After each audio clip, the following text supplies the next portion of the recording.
And welcome back to Square Off. I put out a call for your questions for School Superintendent Kathy Hoffman, and you responded. Can't get to all of them. Here's just a selection.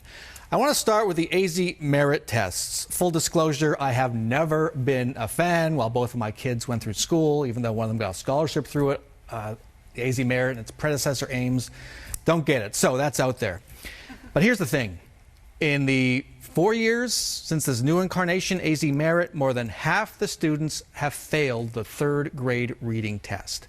I think you know this. As a group, those students have never passed the test in its 4-year history, and failure to master reading by the third grade is a predictor of struggles later in life. There is a consensus on that. A viewer asks, why isn't improving reading your highest priority?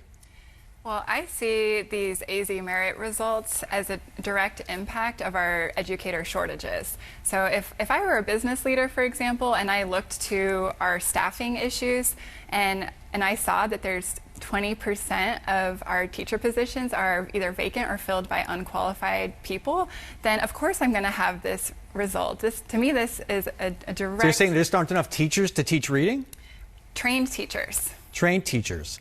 So you can't just show a kid a book and read to them and expect them to magically learn to read. There is a method to teaching reading. We need highly effective, highly trained people teaching reading. Is it possible we're teaching reading wrong right now?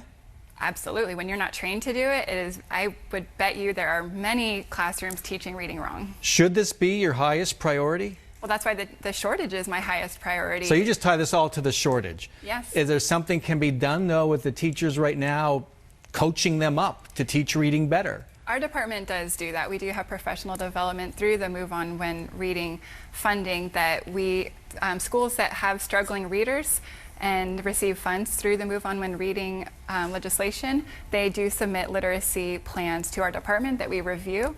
However, we can do much better, and I think we also need to make it clear, going back to what you were saying about the test itself, this is a rigorous reading test. It's not just can you read, it's can you comprehend? Can you understand the vocabulary? Can you compare and contrast? And we did set or not me, but my predecessors have set the AZ Merit at a rigorous level that is comparable to what we expect nationally. So I don't think we should lower the bar for Arizona students. I think we need to have highly effective teachers trained in how to teach reading and make sure that we keep aiming high.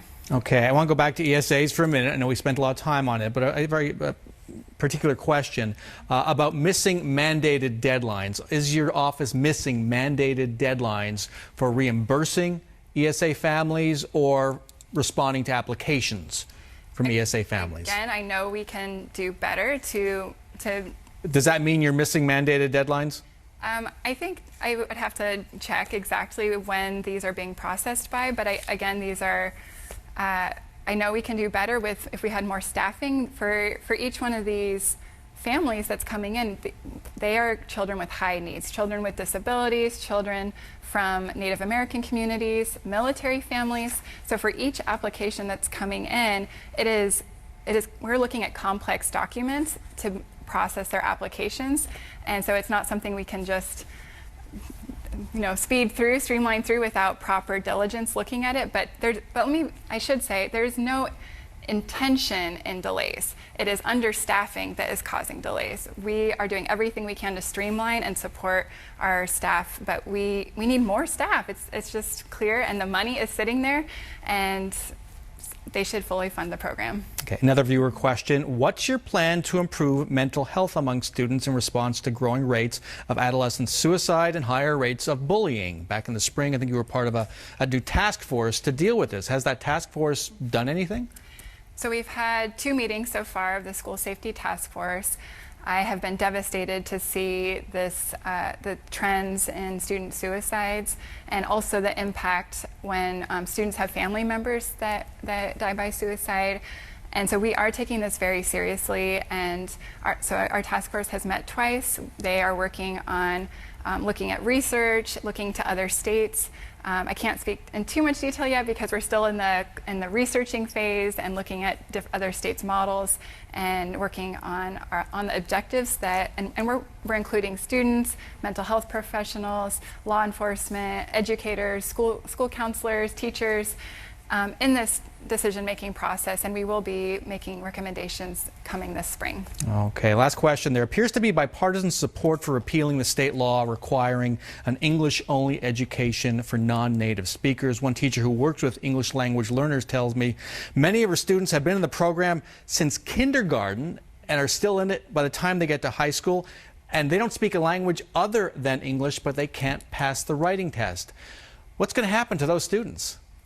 I fully support repealing the English-only law. That's been something I've been very passionate about because I personally had the benefit of growing up multilingual. I speak Japanese and Spanish, and I think one thing to be aware of is that when we have this English-only policy, we are actually oftentimes moving these students into a separate classroom where they are no longer immersed with their native speaking, English speaking peers. And so they're missing out on those models of having their friends that are native English speakers. And by repealing the English only law, our schools can be more flexible and use research-based instructional models, which our department is making recommendations on, to provide districts and schools with guidance on what the best models are, and also with new English language learning standards. So will those students the teacher is referring to just transition into English classes and just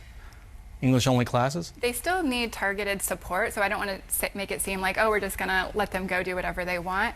They definitely still need targeted intervention to learn English so that they can have academic success.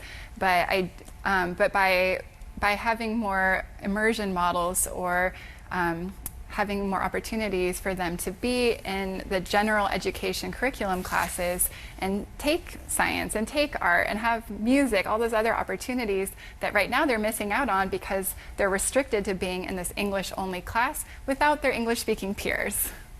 All right. Kathy Hoffman, thank you so much for joining us. Have to end it there. And you can reach me anytime with your comments. Find me on Facebook, follow me on Twitter at Bram Resnick, or email me at bresnick@12news.com. You can also see all of our Sunday Square Off coverage on 12news.com or on our YouTube channel. Go to 12news/YouTube. That's our show for this week. Thanks very much to our guests, and thank you so much for joining us. See you back here next weekend for another round of Sunday Square Off.